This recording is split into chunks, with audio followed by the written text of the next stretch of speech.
Hey there, and welcome to Create a Place podcast. I'm Kristina York, co-founder and principal at Create & Co. Architecture and Interior Design Studio. I'll also be your guide to workplace design, culture, and well-being. We've got a lot of great guests coming up, so grab your coffee, tea, or cocktail and pull up a seat for some great conversations and some valuable takeaways.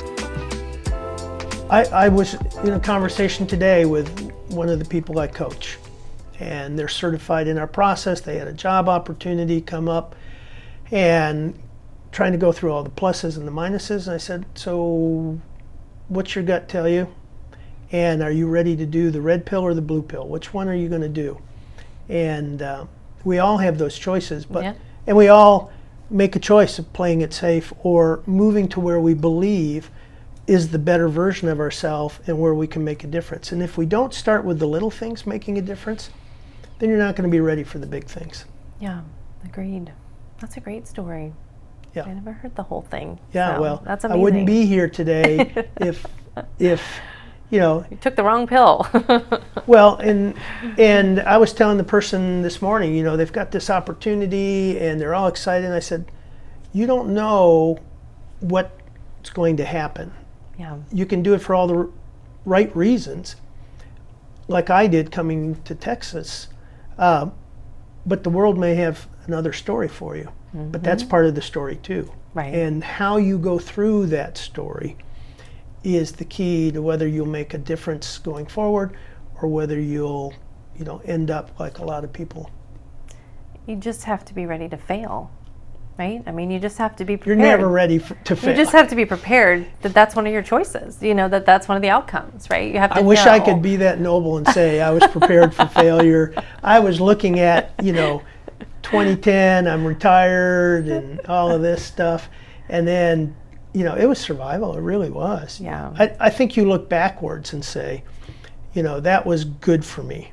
Or, I needed that, or it was the best thing that ever happened. But you certainly don't go into it. You can't say it when you're in it. No, not at all. I hope that I can say this on the other side, but right now it's freaking stressful.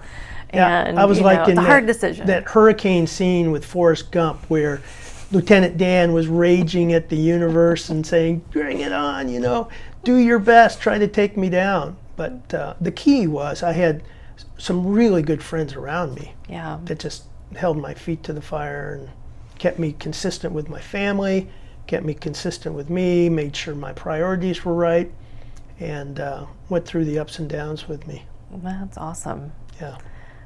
How can we encourage other people to be that way? I mean, it's so much easier said than done, right? We can inspire you, we can give you keys, we can give you tools. We'll talk about your book in a minute, and but there's all of that. But when we're in a space like this, like Coronet, we're in these same circles and the same loops that we've been in for a while. What does it take to stop that? Is there an event? Is there I think everybody needs a guide, right? Yeah. You were talking about guides earlier. Everybody needs a guide, or you can't do it alone. Right. And you can't do it with somebody who hasn't been there before and knows, like the young person I was speaking with this morning. I've been through that. Mm-hmm. And she's all in what we call that romance phase about this new job and this new opportunity. And I say, yes, all of that's true. Yeah. But, when it gets tough, because it will get tough, when it doesn't meet the romance that you think it's all about, that's when you'll need to remember our conversation and then come back and say, why did I make the decision in the first place? What was I doing it for?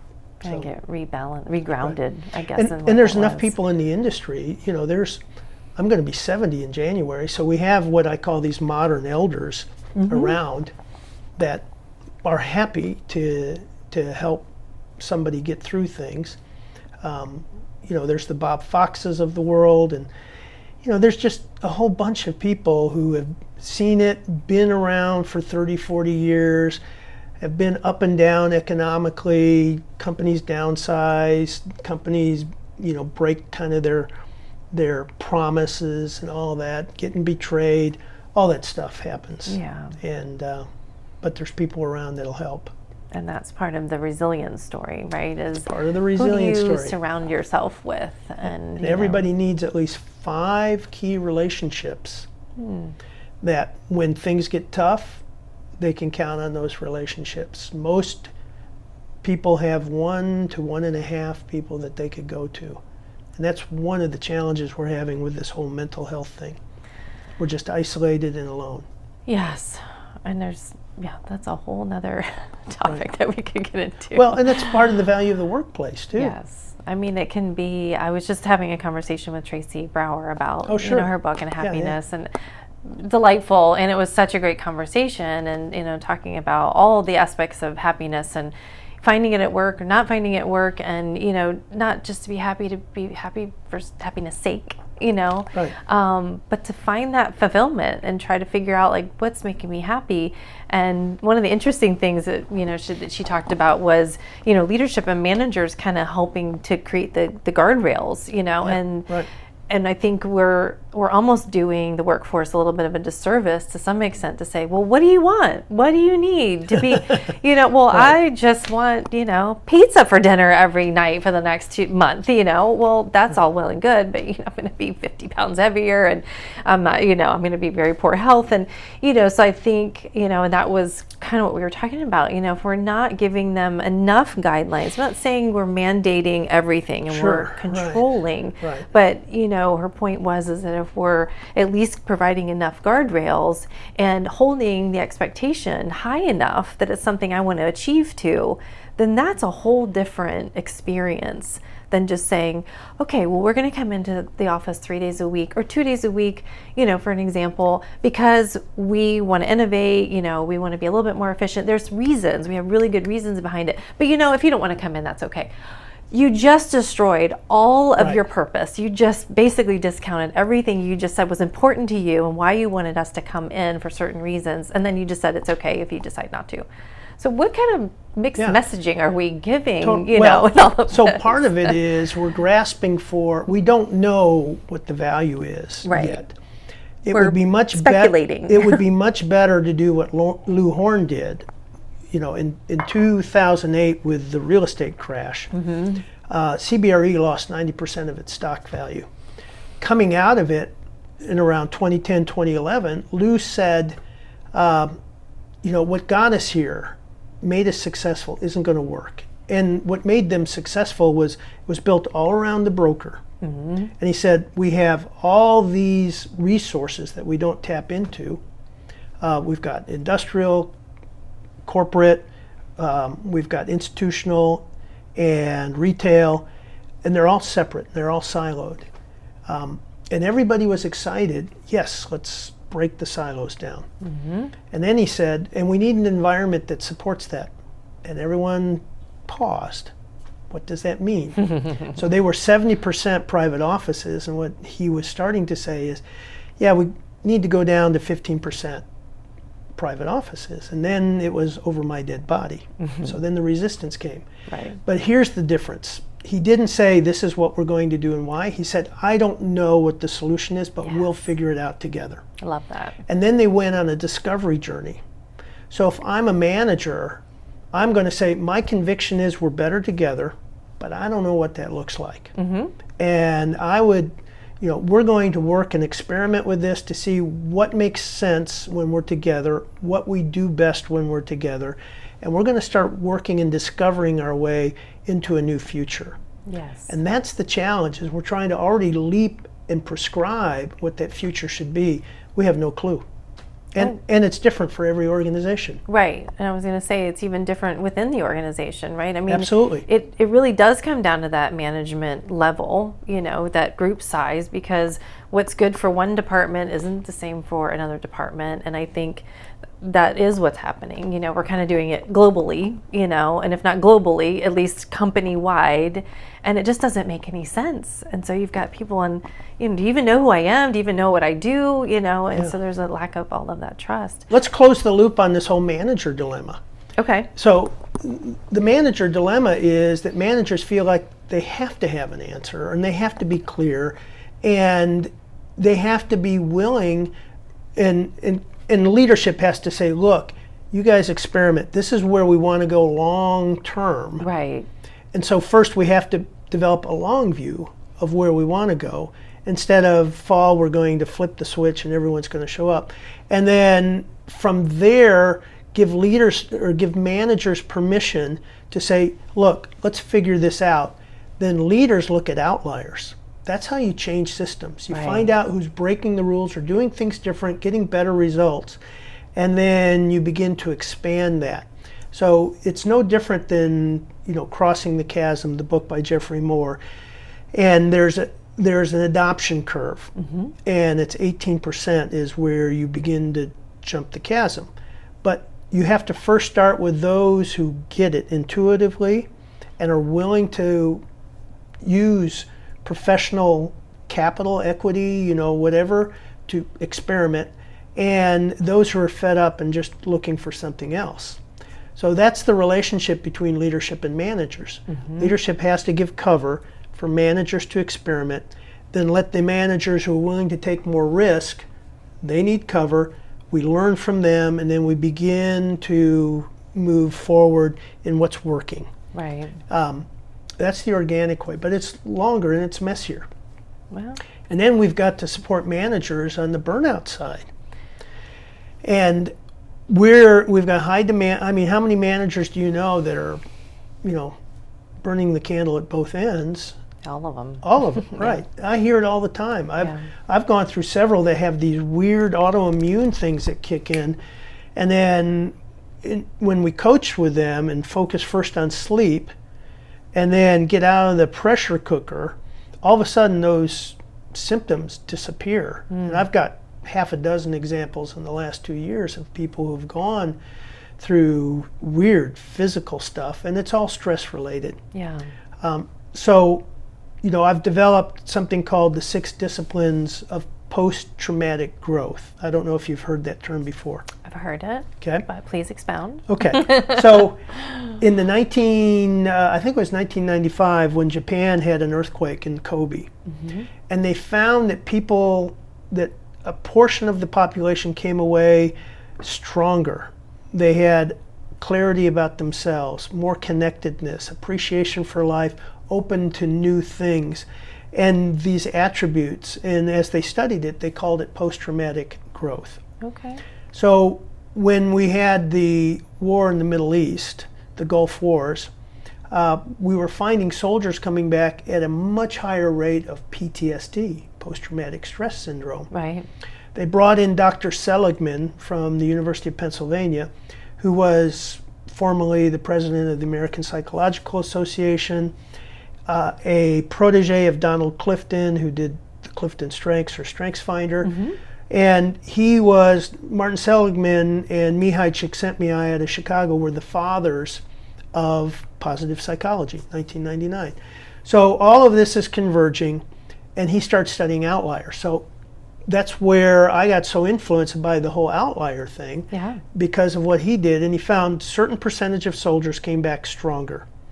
And he identified 5 traits. Now, over the last 20 years, we've found more research, so we've developed it into 6. Okay. The first one is mindset, resilient mindset. And that entails grit, which most of us have. We grit it out or grind it out. The second one is gratitude. That one I poo-pooed. Gratitude, journal. Why would you? Skeptic. Yeah, do all that. But, so when we were doing research on the Healthy Workplace Nudge, we went to the Mayo Clinic and we met with Dr. Ahmed Sood. And he was the person who did breakthrough research on happiness and looking at the Bhopal chemical spill and why certain people came out, with resilience out of that. And he found gratitude was a key part. So I do the gratitude thing. All right. And virtually every night. Now, Dr. Seligman says 3 things you're grateful for and why. And the why is the key part. Sure. Now, because I have the Clifton Strengths of Achiever, I do 6 or whatever on that. Right, you could overdo it, yes. Yeah. But, so that's number 2. Okay. Number 3 is growth mindset. that took a long time for me to also incorporate in understanding that we don't fail, we either succeed or learn. Mm-hmm. And we were talking about that earlier, having that ability. And again, you practice with little things. Right. And, like you're stuck in traffic. What do you practice? Well, I start practicing gratitude. I'd say, wow, what a great time to think about so-and-so or so-and-so. I'm glad I have a car of my own. Yeah, glad I have, right. Good music on Absolutely. radio. But again, if you don't practice in those little things, right. like so it took me 7 years after the dot-com crash to rebuild my life and my career. It took me 7 years. And it was a long road. But when the pandemic hit and all my business was gone by mid-April of 2020, it took me less than 3 weeks to pivot, recreate a whole new business, start doing virtual content, virtual coaching, create a software company, write a book, buy a ranch, all of that. Overachiever. Yeah, there we go. Well, but I had the toolkit yeah. to shift. Be able to pivot. And the question I asked was, what would I do if I never got on a plane again? How would I do my business? Yeah. And so having that ability, so that's mindset. When you were 90%, traveling before the pandemic? Yeah, everything I did was in person. Yeah. Yeah. And now, so number 2 is playing to your strengths. And we use the Clifton strengths for that. But there's a lot of reasons and research around the chemicals. So the Clifton strengths measures what you naturally do best and enjoy most, those strongest things that your brain fires on. Right. When you do that, it's dopamine, so that's the do it again. Endorphins when you're in that flow or deep state. Serotonin when you're in kind of a relational rhythm with somebody. And then oxytocin when you're in relational flow. So when we talk about intrinsic motivation, and you had an interview earlier with somebody talking about the intrinsic side, part of that is the physical side of the hormones in your body and the whole experience you have or the feeling you have when you're playing to what you naturally do best and enjoy most. Yeah. So whatever work you do, you want to find out, am I playing to my strengths? Is the job set up to help me play to my strengths? And when Gallup looks at engagement, that's one of the 12 factors they look at to see if an employee is engaged. And so do I get to do that on a daily basis? And people who do tend to be happier, healthier, and more fulfilled in what they do. The third level we talked about is that circle of 5, those 5 key relationships that keep you buoyant. The fourth one is energy, and we break it down into sleep, eat, and move. And sleep is number 1. If you want to get resiliency, the fastest way to do it is get a good night's sleep. Yes. So I'm wired. I've been wearing a Whoop strap since 2016. I have an Oura ring.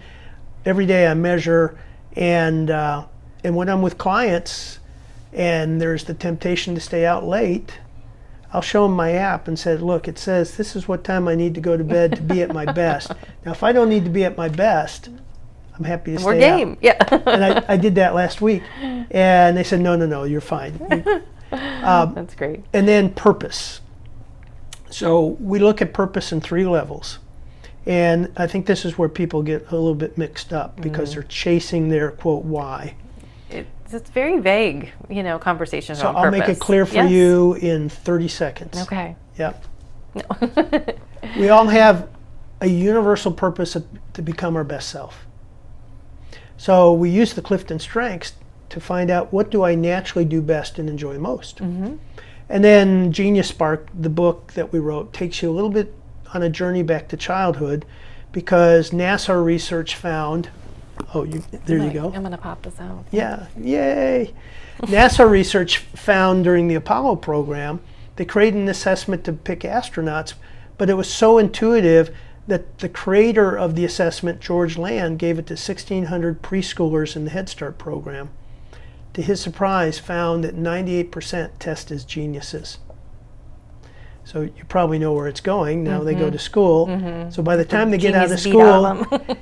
yeah, it gets down to 10%. By the time we're adults, it's 2%. But with the new psychometric tools, and there's others, but it gives you at least an indication of when I'm at my best, this is what I'm naturally wired to do and how I would feel. So now we can link that to becoming your best self. The next question is, which is the find your why thing, and I think we've got that tail wagging the dog.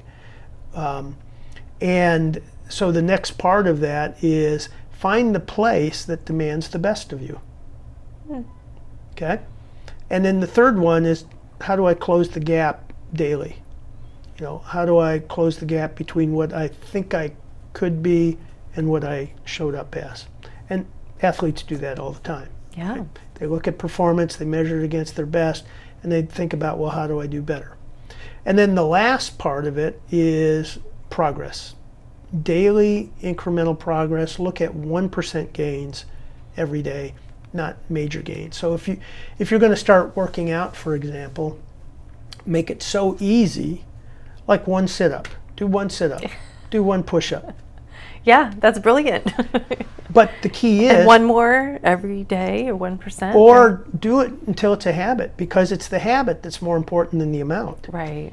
So when you have the habit and you can't fail, then you can slowly, incrementally increase it, whatever you do. So those are the 6 elements of what we've developed as post-traumatic growth or resilience. Awesome. And those are all attainable elements. I mean, We try to, it's nothing earth-shattering, It's well, just, that's our secret sauce, is to take things that people think are complicated and make it very simple. Yeah, I love that.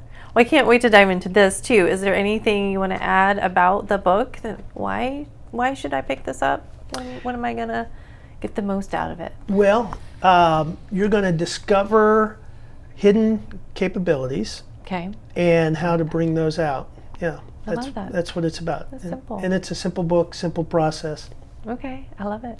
Well, yeah, so where can we find the book? I know website where you are on LinkedIn. So Amazon is a great place, but if you want to buy it for the same price and get it signed, you can go to my website. Okay. And just go to the products section.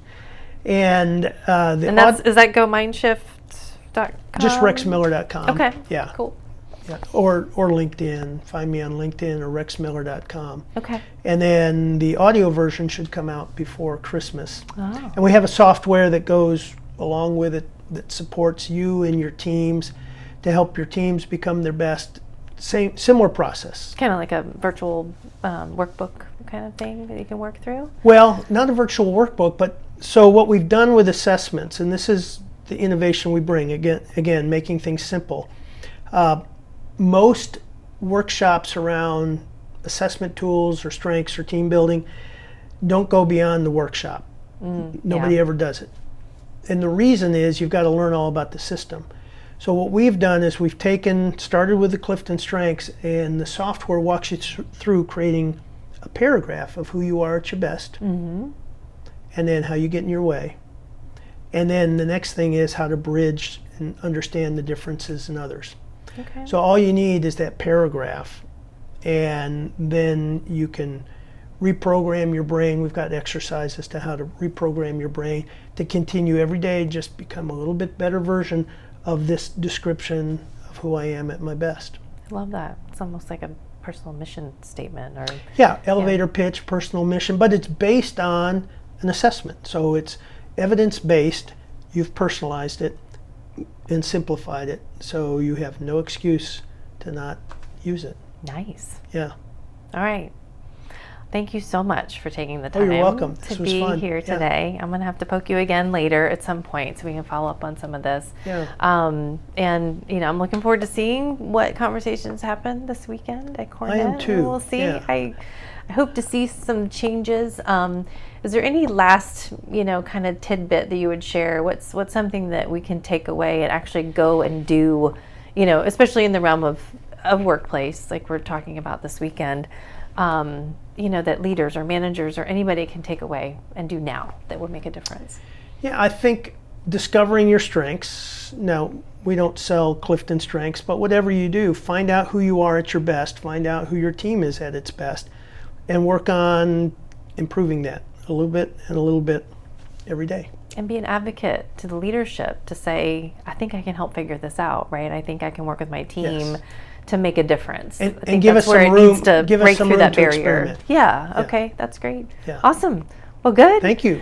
Thank you for joining us today, and we'll put all the information in the show notes about Rex and his book, and we'll see you again next time.